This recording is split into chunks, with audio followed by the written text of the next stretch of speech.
இன்றைக்கி நம்ம என்ன பண்ண போகிறோம் அப்படின்ட்டுனா பூசணிக்காய் குழம்பு செய்வது எப்படி. பூசணிக்காவும் அப்புறம் கீரை பொரியல் பண்ண போகிறேன். இந்த பூசணிக்காவே அதிகமாக இருக்குது.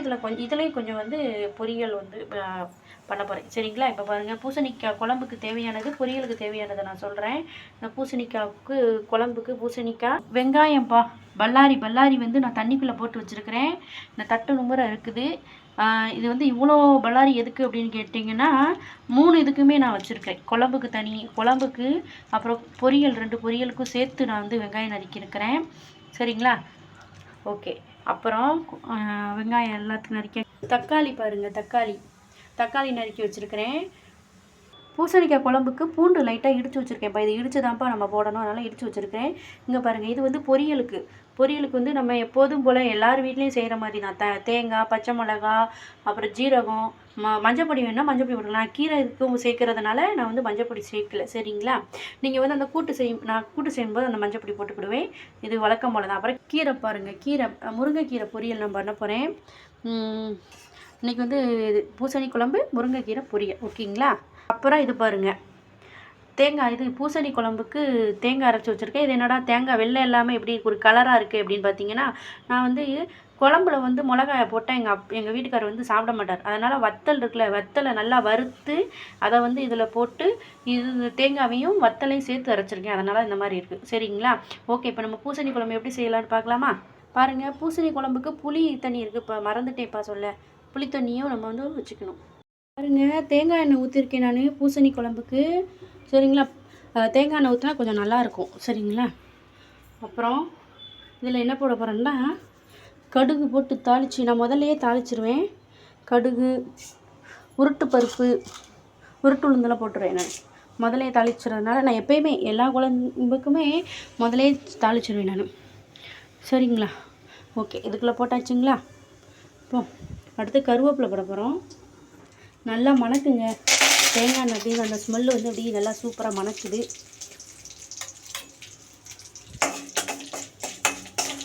போட்டாச்சு. அடுத்து வந்து நம்ம வந்து இந்த தட்டி வச்ச பூண்டு போட போகிறோம். சரிங்களா?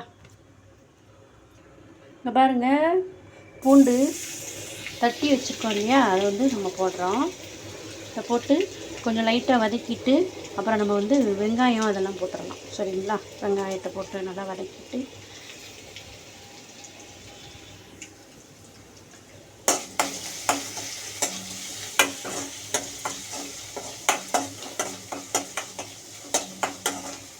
அடுப்பில் ஸ்லிம்மில் வச்சுட்டு பண்ணுங்கண்ணே.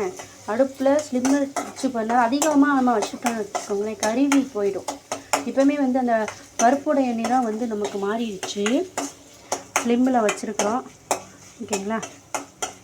லைட்டாக வதக்கினா போகிறோம். அதுக்கப்புறம் நம்ம வெங்காயம் எல்லாம் வதக்குறோமா, அது கூட சேர்த்து இந்த பச்சை வடையெல்லாம் போயிடும். சரிங்களா? வதக்கியாச்சு.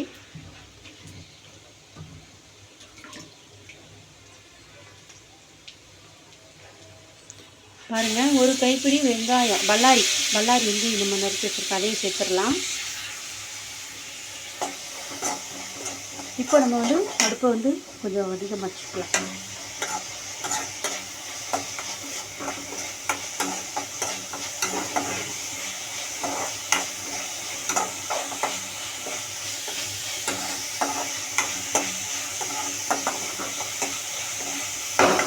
நல்லா வதங்கட்டும். பாருங்கள், வெங்காயம் வந்து தண்ணி பதத்தில் வந்துச்சு. அந்த கண்ணாடி மாதிரி இருக்கும் இல்லையா, அந்த பதத்தில் வந்துச்சு. இப்போ வந்து நம்ம வந்து தக்காளியை போட்டுக்கலாம். தக்காளி வந்து நான் 2 இது ஸ்லைஸ் பண்ணி வச்சுருக்கேன்ப்பா. இதை நல்லா வதக்கிடலாம்.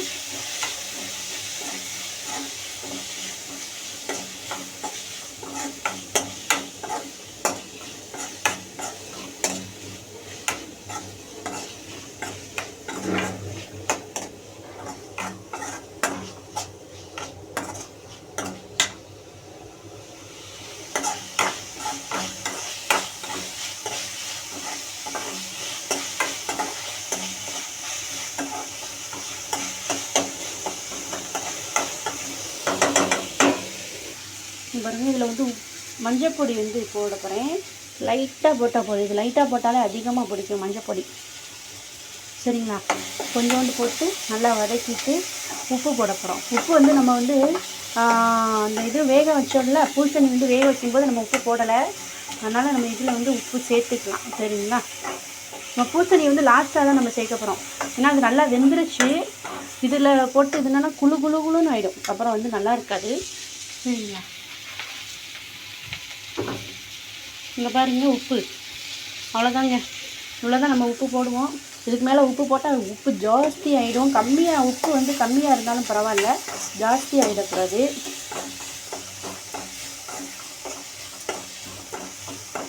அப்புறம் நம்ம மஞ்சள் பொடி போட்டுக்கோமா. இப்போ வந்து வீட்டு புளிக்குழம்பு பொடி நம்ம போட போகிறோம். சரிங்களா? நீங்கள் வந்து இதில் வந்து மசாலா பொடி போட்டு அப்புறம் வந்து இது சிக்கன் பொடி போடலாம். சிக்கன் பொடி குழம்பு பொடி இருக்கு இல்லையா, அது போட்டாங்கன்னா இன்னும் டேஸ்ட் வந்து நல்லா அதிகமாக கொடுக்கும். நம்ம வந்து அது சேர்த்துக்கலை, நம்ம மசாலா பொடி தான் சேர்க்க போகிறோம். இங்கே பாருங்கள், சேர்த்துக்கிட்டாச்சு. நம்ம ஆல்ரெடி தேங்காயில் வந்து நம்ம மிளகா போட்டிருக்கிறோம். இது போதும், இது போட்டால் கரெக்டாக இருக்கும். இது நல்லா சுல்லுன்னு வந்து வீட்டு மசாலா பொடினால நல்லா எங்கள் அத்தை வந்து வத்தல் அதிகமாக போட்டிருப்பாங்க போல், நல்லா உரைக்கும். ஏன்னா எங்கள் மாமா வந்து காரசாரமாக தான் சாப்பிடுவாங்க. எங்கள் மாமனார், நாங்கள் இல்லை, எங்கள் வீட்டுக்காரெலாம் லைட்டாக உரப்பு இருந்தால் சாப்பிடுவார், அதிகமாக உரப்பு இருந்தால் அப்படின்றவாரு. சரிங்களா? இப்போ வந்து நம்ம வந்து மசாலா பொடி போட்டு கிண்டியாச்சு. கொஞ்சம் ஒரு 5 நிமிஷம் இருக்கும். அப்புறம் தேங்காய் வந்து நம்ம அரைச்சி வச்சுருக்க தேங்காய் ஊற்றி புளி தண்ணியை ஊற்றி கொதிக்க வச்சிடலாம். சரிங்களா? இங்கே பாருங்கள், நல்லா வதக்கியாச்சு. இதில் வந்து நம்ம தேங்காய் வந்து அரைச்சி வச்ச விழுதுகள் தேங்காவை வந்து நம்ம வந்து ஊற்றிடலாம். நல்லா கிண்டிட்டு நம்ம புளிக்குழம்பு எல்லாத்தையும் ஊற்றணும் அப்படின்னா எல்லாமே மிக்ஸ் ஆகிடும். கிண்டிட்டோமா, கெட்டி பதத்துக்கு வந்துச்சா, புளியை வந்து நம்ம ஊற்றி நல்லா கொதிக்க வச்சிட வேண்டியதான். இதை நல்லா கழுவி ஊற்றிட்டு கொதிக்க வச்சுட்டு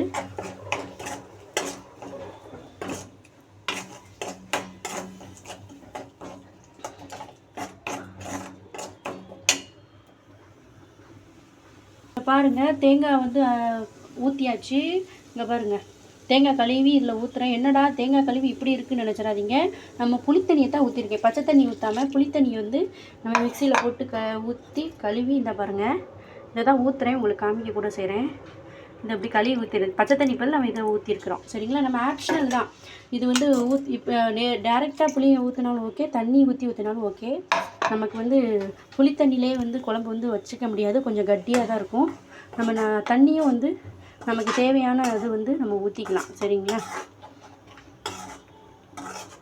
ஓகே உறவுகளே, அப்புறம் வந்து இது லைட்டாக கொதிஞ்சதுக்கப்புறம் நான் உங்கள்கிட்ட காமிக்கிறேன். பாருங்கள் எப்படி இருக்குன்ட்டு.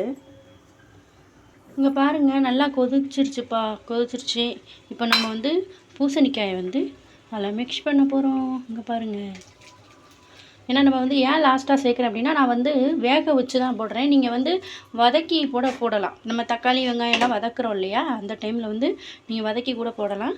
நம்ம வந்து வேக வச்சு போடுறதுனால நம்ம லாஸ்ட்டாக வந்து கலந்துக்கலாம் அப்படின்ட்டு. இப்போ முன்னாடியே நான் கலந்துருந்தேன்னு வச்சுக்கோங்களேன், இது வந்து குழு குழுன்னு ஆகிடும், அப்புறம் வந்து நல்லா இருக்காது. ஓகே உறவுகளே, பூசணி குழம்பு ரெடி ஆகிடுச்சு. இதில் வந்து நம்ம வந்து லாஸ்ட்டாக கொத்தமல்லி தலையை வந்து தூவி இறக்கிற வேண்டிதான். சரிங்களா? இங்கே பாருங்கள்,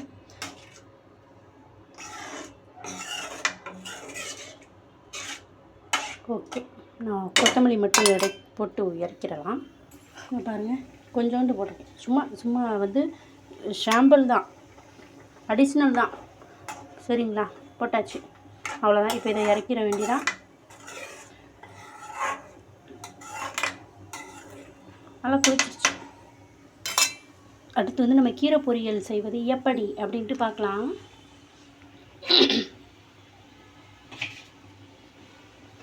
சட்டி காஞ்சிருச்சுப்பா, எண்ணெய் ஊற்ற போகிறோம்.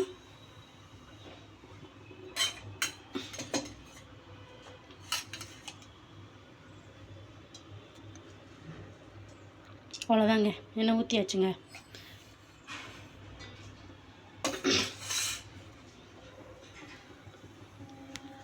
எண்ணெய் காயட்டும். பாருங்கள், எண்ணெய் நல்லா காஞ்சிருச்சுப்பா, நல்லா காஞ்சிருச்சு. இதில் வந்து நம்ம வந்து கடுகு, கடலைப்பருப்பு லைட்டாக போட்டுக்கலாம்.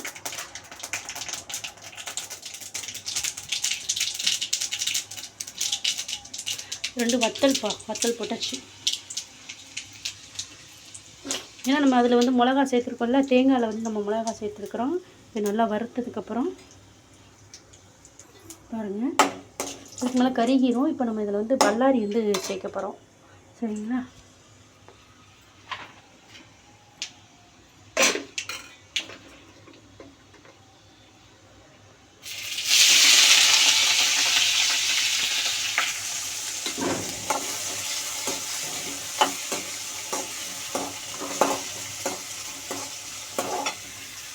நம்ம சின்ன வெங்காயமும் சேர்க்கலாம். சின்ன வெங்காயம் சேர்த்தா அது ஒரு தனி டேஸ்ட்டு கொடுக்கும். நம்ம இங்கே பெங்களூருக்கு வந்ததுக்கப்புறம் இந்த பல்லாரி தான்ப்பா, எல்லாத்துக்கும் பல்லாரி தான் யூஸ் பண்ணுவோம். நம்ம கிராமத்து சைடுல, அதாவது நம்ம தமிழ்நாட்டு சைடுலாம் குட்டி சின்ன வெங்காயம் தான் அதிகமாக கிடைக்கும். இங்கே வெங்காயத்தை விட பல்லாரி தான் அதிகமாக கிடைக்கும். சரிங்களா? அதனால் நம்ம வந்து பல்லாரி போட்டிருக்குறோம். நீங்கள் வந்து சின்ன வெங்காயம் சேர்த்துக்கோங்க. சின்ன வெங்காயம் அந்த பூசணி குழம்புக்குமே சின்ன வெங்காயம் சேர்த்தா சூப்பராக இருக்கும். அது நல்ல ஒரு தனி டேஸ்ட்டை கொடுக்கும். சரிங்களா? போட்டாச்சு. இப்போ கீரை நம்ம கழுவி வச்சுருக்க கீரையை சேர்க்க போகிறோம்ப்பா. பார்த்துருப்பீங்க, அப்போல இருந்த ஒரு தட்டில் இருந்ததை இப்போ இருக்கிறதையும் பார்த்துருப்பீங்க. கழுவியாச்சு. இப்போ நம்ம அதில் மிக்ஸ் பண்ண போகிறோம். சரிங்களா?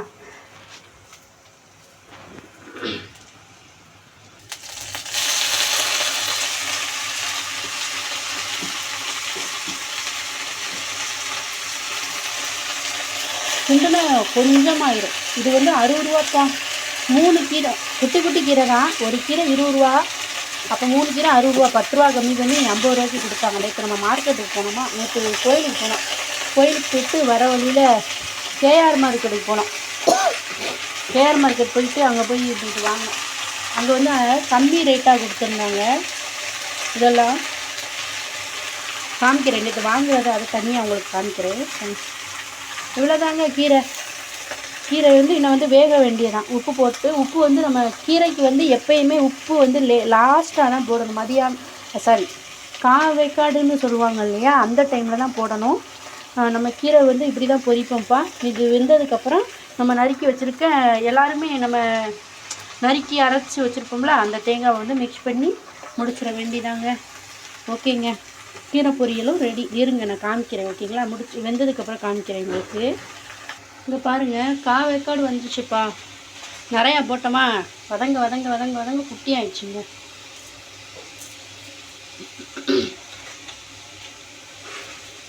உப்பு போட்டாச்சு. இந்த உப்பு போட்டு ஒரு 5 நிமிஷம் கிண்டிக்கலாம். இங்கே பாருங்கள், நல்லா கீரை வெந்துருச்சுப்பா. இப்போ நம்ம தேங்காய் வந்து போட்டுடலாம். அரைச்சி வச்ச தேங்காய் விழுதுகளை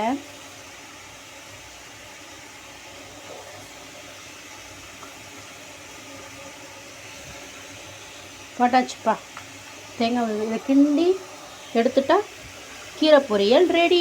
இந்த கீரை வந்து முருங்கைக்கீரை வந்து சாப்பிட்றது ரொம்ப நல்லதுப்பா.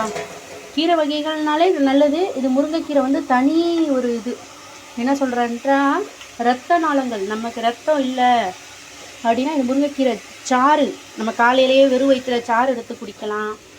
அப்புறம் இந்த வெறும் இதை வந்து சாப்பிட்லாம். இந்த மாதிரி சாப்பிட்டோம் அப்படின்னா நம்ம ரத்தத்தை சுத்திகரிக்கும். நல்ல ரத்தங்கள் வந்து கிடைக்கும். உள்ளே இருக்கிற கழிவுகள், அசடுகள் எல்லாத்தையும் வந்து வெளியில் தள்ளிடுங்க. அதுக்கு இந்த முருங்கைக்கீரை வந்து ரொம்ப நல்லதுங்க. ஓகேங்களா? இங்கே பாருங்கள், கீரை பொரியல் ரெடி. கீரை வந்து வெந்துருச்சா அப்படின்ட்டு நிறையா பேருக்கு பார்க்க தெரியாது. நான் அதுக்கு ஒரு சின்ன சாம்பிள் காமிக்கிறேன். இங்கே பாருங்கள், நம்ம கிண்டும்போது வந்து கெட்டியாக இருக்கும். கீரை வந்து கெட்டியாக உதிரி இல்லாமல் கெட்டியாக இருக்கும். பார்க்கும்போதே உங்களுக்கு தெரியும். உதிரியானால் தனித்தனியாக கிடக்கும். நம்ம இப்படி கிண்டும்போது கெட்டியாக விழுகும். உங்களுக்கு தெரியுதான்னு தெரில. இதில் வந்து கெட்டியாக இருக்கும். அப்படி கெட்டியாக இருக்கும்போது தான் இருக்குது பாருங்கள். கெட்டியாக இருக்குதா, அந்த மாதிரி இருந்துச்சுன்னா கீரை வெந்துருச்சுன்ட்டு நம்ம வந்து கணிச்சிக்கிடலாம். இது புதுசாக அந்த கீரை சமையல் பண்ண தெரியாமல் பண்ணுவாங்க இல்லையா, அவங்களுக்கு வந்து இது யூஸ்ஃபுல்லாக இருக்கும். எப்படி வெந்துருச்சு அப்படின்ட்டு தெரிகிறதுக்கு. சரிங்களா? ஓகே, கீரை பொரியல் ரெடி ஆகிடுச்சுங்க. அடுத்து நம்ம ஒரு சின்ன ஒரு கூட்டு பொரியல், அது ஒரு பொரியல் தான். பூசணிக்காய் பொரியல் சொன்னேன் இல்லையா, அதிகமாக இருக்குது கொஞ்சம் செய்யணுன்ட்டு, அதையும் உங்களுக்கு செஞ்சு காமிச்சிட்றேன். இந்த பொரியலும் அதே மாதிரி தான்ப்பா, டிஃப்ரெண்ட்டெல்லாம் கிடையாது. என்ன, அதுக்கு கீரைக்கு பதில் இதை போட போகிறோம், அவ்வளோதான். பூசணிக்காயை போட போகிறோம். சரிங்களா? இங்கே சாப்பாடுக்கு தண்ணி கொதிச்சிருச்சுப்பா. அரிசியை வந்து நம்ம போட போகிறோம். பாருங்கள், சாப்பாட்டுக்கு உப்பு போட்டாச்சு, ஒலை கொதிச்சிருச்சு, அரிசியை போட்டாச்சு, அவ்வளோதாங்க. இங்கே எண்ணெய் காஞ்சிருச்சுப்பா. அதுக்குள்ளே இது எண்ணெய் காஞ்சிருச்சு. இதில் வந்து நம்ம கடுகு உளுந்து போட்டு தாளிச்சிடலாம். சரிங்களா? உளுந்து கடுகு ரெண்டையும் போட்டு தாளிச்சிட்டு, இந்த வத்தல் 2 வத்தலுங்க,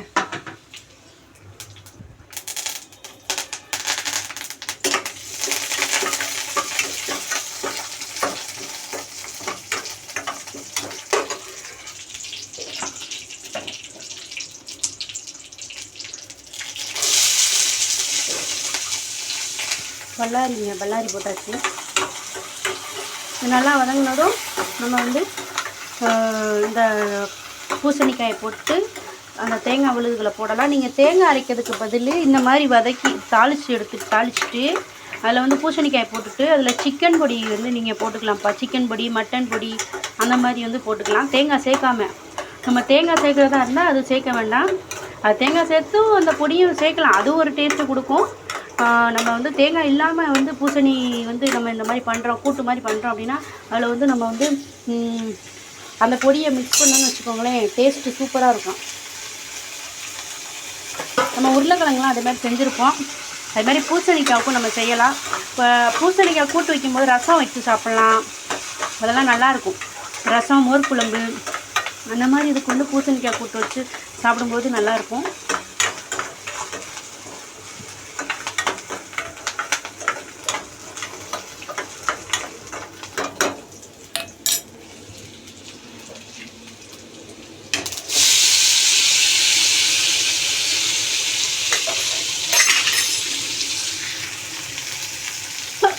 அம்மா உம்மனை பாருங்க.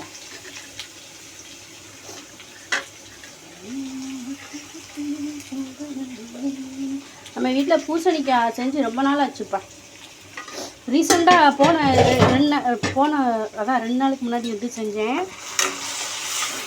ஊரில் இருக்கும்போதெல்லாம் அடிக்கடி செய்வேன். அக்கா வந்து காட்டு வேலைக்கு போவாங்களா, அவங்க போயிட்டு சொரக்காய், பூசணிக்காய், அப்புறம் அது இன்னொன்று இந்த முள்ளா பீக்கங்காய் இந்த மாதிரிலாம் கொண்டு வருவா அக்கா.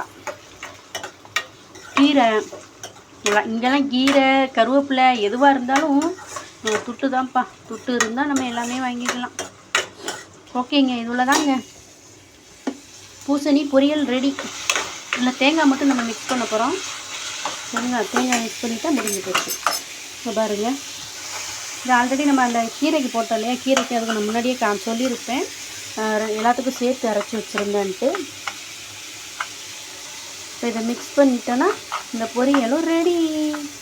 வாங்க நம்ம சாப்பிட்லாம். நீங்களாம் எப்படி சமையல் பண்ணுவீங்க? உங்கள் வீட்டில் பொரியல் எப்படி பண்ணுவீங்க? இது மாதிரி பண்ணுவீங்களா இல்லை டிஃப்ரெண்ட்டாக பண்ணுவீங்களா அப்படின்ட்டு சொல்லுங்கள் உங்களுடைய கருத்தை. அவ்வளோதாங்க, மிக்ஸ் பண்ணியாச்சு. இதில் லைட்டாக உப்பு போடணும். நம்ம உப்பு போடலை. நம்ம உப்பு வந்து லாஸ்ட்டாக போட்டுக்கலாம். சரிங்களா? கிண்டியாச்சு. இப்போ போடுவேன். நல்லா கிண்டினதுக்கப்புறம் நம்ம போட்டுற வேண்டியதான். என்னடா உப்பு சொல்லலையேன்னு நினச்சிடாதீங்க. உப்பு இப்போ லாஸ்ட்டாக போடுவேன். சரிங்களா? பாருங்கள், பூசணி பொரியல் ரெடி. நல்லா இருக்கா? வாங்க சாப்பிட்லாம். இப்போ பாருங்கள், நான் வந்து உப்பு பொடி போடுறேன். பொடி உப்பு. கல்லுப்பு வந்து நம்ம வேக வைக்கும்போது போட்டுக்கலாம். நான் வேக வைக்கும்போது போடலை, அதனால் இப்போ வந்து நான் பொடி உப்பு போடுறேன். பொடி உப்பு லைட்டாக போட்டாலும் போதும். நான் வந்து இன்னும் கொஞ்சம் லைட்டாக மிக்ஸ் பண்ணிக்கிறேன். விழுகிறது தெரியுதா உங்களுக்கு? ஓகே உறவுகளே, இந்த சாப்பாடு ரெடி ஆகுதுப்பா. சாப்பாடு வந்து நார்மல் தான், எல்லோரும் பண்ணுற மாதிரி தான். அதனால் நான் சாப்பாடை வந்து காமிக்கலை. ஓகேங்களா? சாப்பாடு வந்துருச்சு, அவ்வளோதான். இன்னும் கொதிச்சிருச்சு. இன்னும் வேக மட்டும் செய்யணும். இல்லை உப்பு போட்டு கிண்டியாச்சுப்பா. ஓகே, பொரியல் ரெடிங்க. நீங்கள் எப்படி சமையல் பண்ணுவீங்கன்னு சொல்லுங்கள். இந்த விளாக் பிடிச்சிருந்தா லைக் பண்ணுங்கள், கமெண்ட் பண்ணுங்கள். சேனலை சப்ஸ்கிரைப் பண்ணிக்கோங்க. ஓகே உறவுகளே, பாய்.